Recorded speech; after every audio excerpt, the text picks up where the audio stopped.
Welcome to the One Question Leadership Podcast. This is Chrissy Rawak, Director of Intercollegiate Athletics at the University of Delaware. One of the things that I appreciate and enjoy most about leadership is that it's a journey, not a destination. It involves lots of different twists and turns, and you need many different types of people to go along with you on your journey in order for it to be successful. So today, I invite you to start your leadership journey with this podcast. Enjoy.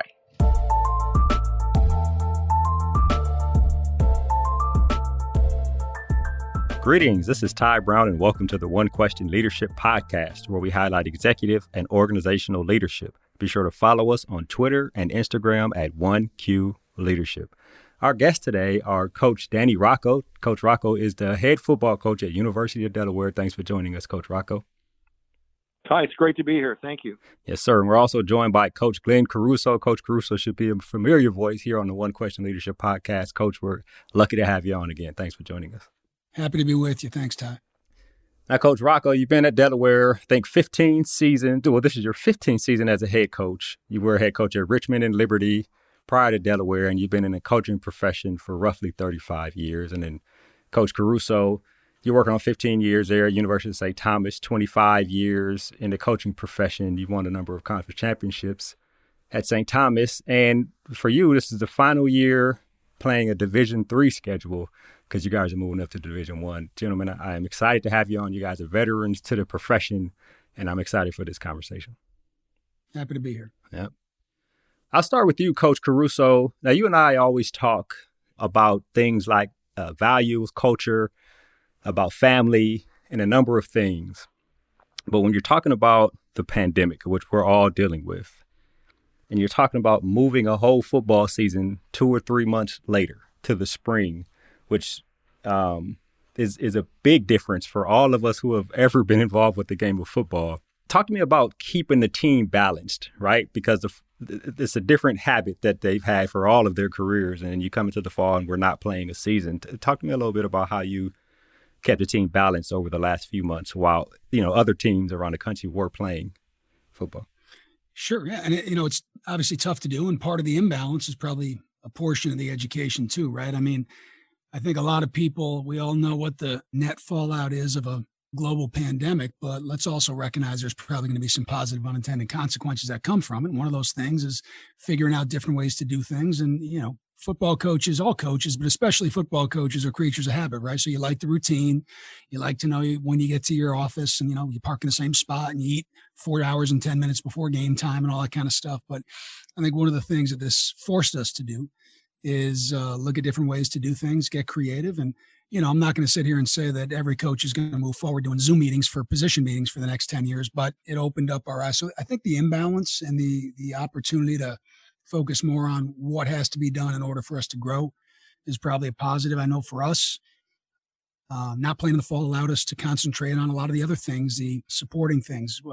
We call them enhancement sessions, but we were able to develop freshmen in a way. I mean, it was the first time ever. It's almost like you're starting with a redshirted freshman, even though the guy's not redshirting, right? So trying to collapse a lot of different things into a short period of time. I mean, for a lot of people, Coach Rocco, myself, many others out there, this spring is going to have to serve a lot of different purposes, certainly playing games, but, recruiting's not going to stop, and player development, personal coaching staff development's not going to stop. So it really forced us to maybe have a bit of a larger look at the picture, and maybe things shouldn't be so segmented as we usually do in coaching. Right. Coach Rocco, talking about balance during the fall as people around you play football, but you're waiting here to start in the spring. Well, it was challenging. I mean, I don't think there's any doubt about that. There were a lot of moving parts, a lot of variables. I think from our perspective and my perspective, I think there were two things I wanted to be able to do right up front, and that was to offer some sense of consistency of schedule and some element of consistency of messaging. And everything we were doing was remote in the fall. We were making sure that we had a schedule that was very consistent so our student athletes can kind of plan their day and be organized. And then our messages were very consistent. I kind of make light of myself, but we always had a staff meeting before the team meeting. And in our staff meeting the entire fall on Zoom, I went through my presentation, my PowerPoint for the team meeting. And I wanted to make sure that our coaches heard exactly what I was going to say to the team before I said it. And I wanted to make sure that I had an opportunity to say it the way I wanted to say it, because they were hearing so much information from so many different people. I just thought it was really important that they heard a very consistent and clear, concise message from me and from our coaching staff. In doing that, I think we did a nice job of changing up, how the information was presented. We had a number of guest speakers. We had a number of different social media platforms that we utilized during the course of our meetings to offer messages from coaches around the NFL. We had ex-players, Mike Adams and Paul Warlow and Gino Gradkowski are 3 players that played at Delaware that had long NFL careers, and they all got involved in these meetings. But, we're fortunate now to be moving into a different cycle. And we're really excited to get our team together. And actually, Thursday will be the start of our preseason as we get ready for the spring season. Right. Yeah, it's interesting. You mentioned the spring season, which is a real season this year, right? Coach Rocco, you've been in Division I for a while. You've always had some type of spring ball, right? And Coach Caruso, you'll correct me if I'm wrong, spring ball in Division III has something I think some of the coaches have been fighting for, but I don't know if it's ever gotten across that line. So this is fairly new for you, football in the spring, right, Coach? Yeah, and I'd say it like this. You're exactly right. And I'd even flip it, because what I did in the fall is we conducted fall ball. And that is what my student athletes would reference as spring ball. So they were accustomed to what spring ball looked like. So we took that model when we moved it into the fall and just called it fall ball. Now, it wasn't spot on identical, but the concept was in place. So they kind of had an idea of what we were going to do, how we were going to do it. They could relate to the process. And we ended up having 14 practices instead of 15. But in theory, that played out the same. So our preseason camp, which usually starts in early August, is now beginning here in late January. So we just kind of flipped the calendar a little bit, but we're trying to keep the things that are consistent and the things that they're familiar with, trying to keep those things intact, so they have the ability to associate and to move into these next phases. Yeah, interesting. Coach Caruso, you mentioned spring ball is new to Division III. Obviously, this is your last Division III schedule, but talk to me about your adjustment in terms of practice and praying in the spring beyond what we've already talked about. Well, similar to Coach Rocco and flipping the script a little bit, we were able to get more. We got somewhere in the neighborhood of 28 practices, but the biggest thing for us was, like Coach Rocco was saying, to try and draw on the experiences to the best of our ability to make it somewhat consistent or normal. And so for us, we were afforded in Division III, you're afforded a foreign tour rule every 3 years, where we take the team to foreign country, and then you get 20 practices, these types of things. And we were able to draw from that from prior years. But we were very fortunate, just listening to Coach talk, and we're 1,700 miles away probably, but even though you might even be in the same division, or maybe you're in the same league, but if you're in a different state, there's often a lot of differences and adjustments you have to make too. And those two experiences of meeting virtually, meeting in person, were certainly different. All right, yeah. I wonder, Coach Caruso, that if both of you guys watched this past football season and the basketball season as it ramps up, and there are stops and starts to the season, games postponed, games canceled, players in, players out, players having to sit because of this whole pandemic thing, and preparing for that as the leader, right? Those ups and downs will frustrate any of us, no matter how, for the lack of a better word, zen we are. Those starts and stops would probably be frustrating. So keeping yourself balanced. Talk to me a little bit about, first you, Caruso, about preparing yourself for the possibilities for the ups and downs of the season beyond normal ups and downs of seasons. in terms of possibly players sitting out or games postponed and those types of things? I think it really magnified some of the core principles that we all teach as coaches. I mean, you go into a game, your halftime speech is never the same that you give, before the speech, right? You have to adjust. This just magnified it and made it that much more. So, Tai, every week is this guy going to come back from his ankle sprain? Is this guy going to be all right to catch the ball? All those types of things. And now it's just even more. So it definitely made us rethink what pods and what groups and who's hanging out with who and who's where, for sure. It put the onus on the players to do the same in the other 22 hours or 21 hours when you're not with them. But that being said, I think we all understand that even when it gets back to normal, it's going to be a different normal than we remember. And that has to be embraced. But I'll leave you with that the simple fact that all of those things that we talk about are really in a spotlight right now and kind of support what we teach as coaches in order to be intuitive and pliable. And that was refreshing.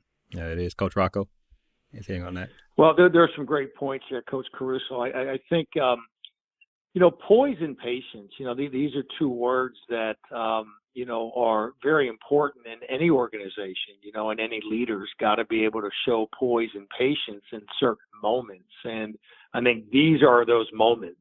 And it's very easy to cross those lines, when you're dealing with adversity and unknowns. And since this is the first time for everybody dealing with this type of a pandemic, it's the unknown that you have to kind of be alert for or prepared for. And in doing that, I think you got to demonstrate poise and patience. We've done a nice job here with cross-training our coaches, cross-training our players. And what I mean by that is, multiple players learning different positions, maybe having multiple roles to help fill those voids. And then with our coaches, not really coaching other positions, but spending more time communicating with other positions. And then, at practice, the ability to have different coaches kind of call the practice, knowing that during the game, you might be put in a moment where guys have to do different jobs. And then for myself here, I've spent more time in this cycle than ever, kind of trying to dissect that reality that in a given moment, I might be the offensive play caller. In a given moment, I might be the defensive play caller. In a given moment, I might call the game in the special teams. And, we took all of our game plans as a full staff and we dissected them in such a way that everybody in the room understood, how the game plan was outlined. And if you were looking for something, it's 4th and 1, end of the game, must stop. We can all find the call, here it is, and they know where to go. Just to create more options and variables, just trying to increase the probability of success. Right. Be pliable, like Coach Caruso just said. I know the athletic director of both of your schools. I know Phil Esten and I know Chrissy Rawak. And what I know about Chrissy is she is all about internal evaluation and internal preparation for success. Never accept that what looks good on the outside may not mean that everything is good on the inside. And then Coach Phil Esten, he falls back on making sure we have the resources to succeed at what we need to succeed at. And they've both been successful as athletic directors. I wonder if either one of you could talk about the leadership of the athletics director, right? And during the time of pandemic, during the time of delayed seasons, during the time of positive and negative tests and those type of things. Coach Rocco, if you'll start, and then we'll go to Coach Caruso. Yeah. Well, I think it's a great place to interject again, poise and patience, because they're dealing with things that are on a much higher level. Like, being the head football coach has a lot of responsibility. It's a great privilege. It's a great privilege. With that privilege comes responsibility. And we oversee a lot. We make a lot of decisions. But then here's the athletic director having to be able to see all of these sports and support all of these sports and all of our student athletes in so many different ways. And from mental health to strength and conditioning, to practice opportunities, to facility availability to nutrition to academic support. And it just goes on and on and on. And it's like that jigsaw puzzle. You're trying to put it together. And, as the head football coach, I'm trying to do everything in my power, and our staff is trying to do everything in our power that we have our piece ready to go.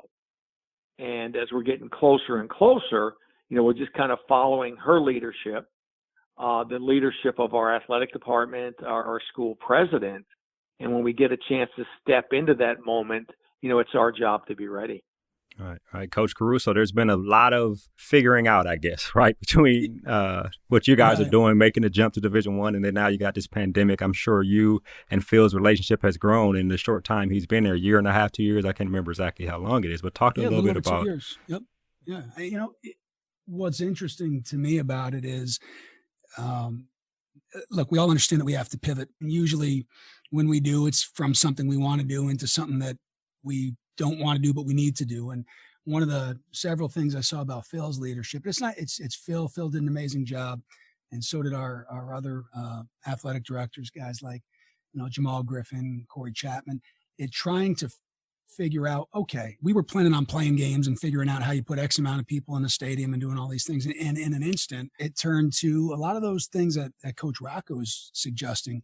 How do we best support the student athletes, right? And if you think about, that's the nature of all of our jobs, right? But then when the lens of the support, usually supporting on game day, is going to look totally different than supporting, in a pandemic. And I think the chance for Phil to be able to recognize, identify, and pivot is huge. The other thing is, with so many targets moving, yes, being in a global pandemic, without a doubt, that's different. Going from Division III to Division I, there's no roadmap for that, right? And then on top of that, I'm trying to look at it through my lens. And to Danny's point, you look at what Phil has to do. Not only is he doing that times 21 sports, but, I've been here 13 years and he's just getting his staff in place, the cultural tenets. So the amount of adjusting that had to be done is something that I think I could do this for another 25 years. And I don't know if we're going to have to quite be this pliable. I hope not anyway, but trying to, something that I gain a lot of, faith or confidence in watching Phil, is setting up a structure that can be scaled out to an entire department, and then having the belief and the confidence that knowing that each coach is going to paint his picture or, fill that space in his own way. And that balance of doing that in these times is something that I think is admirable, to say the least. It is. And speaking on both of them and both of you, we all try to operate from a place of either purpose, a place of values, a place of non-negotiables, a place of whatever core principles we use to be able to succeed in the things we do throughout life. And you talk about motivation and staying focused and culture and leadership in general. I wonder over the past 10 months to a year how your core principles have probably been challenged, right? I mean, this thing is different, right? It's something different we're dealing with. And you guys talk about pull, you talk about being pliable. Are there any of your core principles that have been challenged? And then are there any that have been strengthened? And talk to me about handling the challenges or the strengthening between those two. I guess, Coach Rocco, if you want to step in there.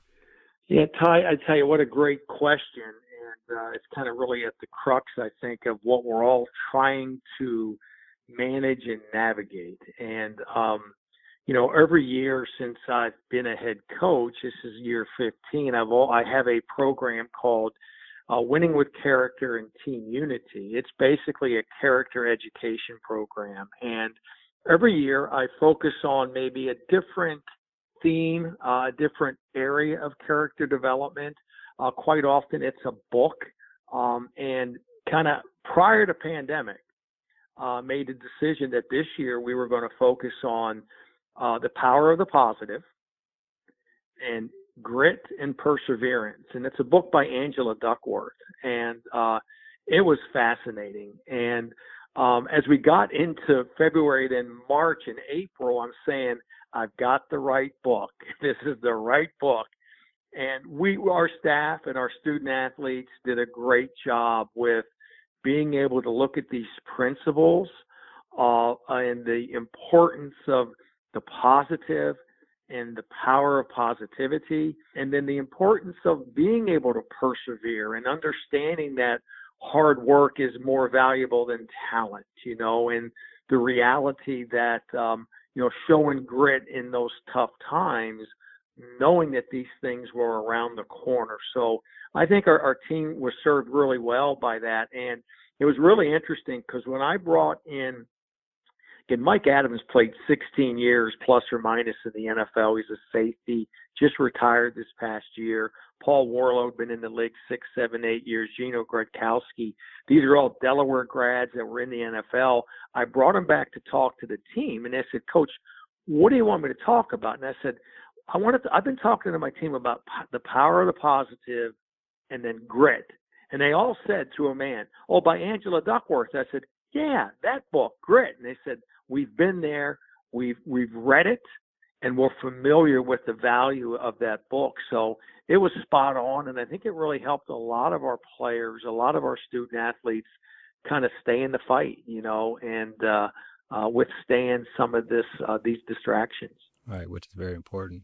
Coach Caruso, you talk about core principles being challenged or strengthened during the past 10 months to a year. Yeah, both of them tested. And Coach Rocco, I'll add Rich Gannon to that list. Maybe he's a guy that is well. He lives right down the road, great man and great leader of men as well. And, being able to bring different voices in, I think is something that was so important. So it wasn't just the same coach all the time. But there are things, you're right, Ty, there are things that they test us, they challenge us. But if you are looking at it positively, they either confirm or deny the fact that what you're saying is being heard or taught.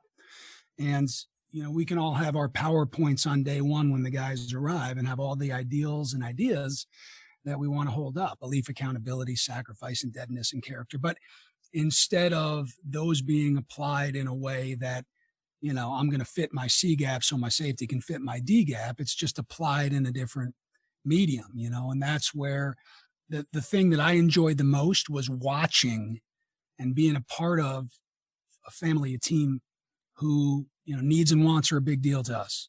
And when a 22-year-old kid comes and sits in that leather chair right there and he says, "Hey, Coach, I stop him. And I say, whoa, son, are we talking about what you need or what you want? And are we just getting them confused?" And I think it forced everybody to focus on my brother's needs are more important than my wants. And as we all know, in any family, it's not genetic. It doesn't follow a bloodline. Until everybody's needs come before anybody's wants, you can't call yourself a family, not in the right sense of the word, in my opinion. And so it tested that, and it showed, I think, the depth and the breadth of these student athletes that aren't just trying to catch a touchdown pass or trying to sack the quarterback, right? It showed a human side. And, I'm just listening to Coach Rocco talk about his staff meetings and crossing over the coaches. And doesn't mean I'm going to ask my O-line coach to teach a 5-step drop, right? Right. The more that we can know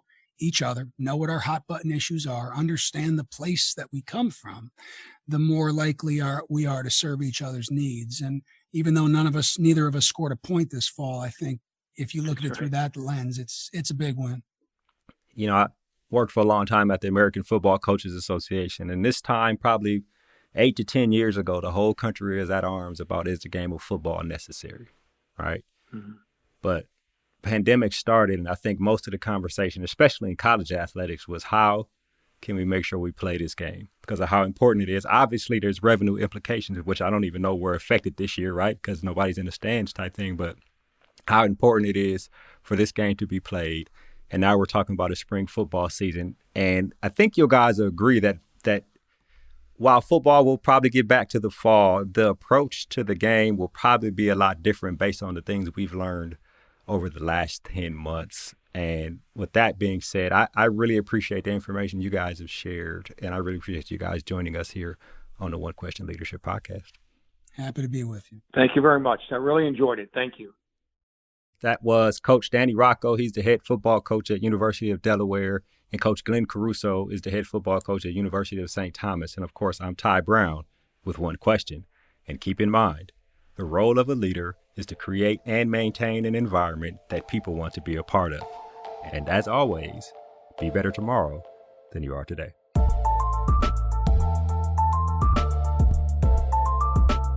This episode of the One Question Leadership Podcast is produced by Spades Media Group, solving problems using creative leadership.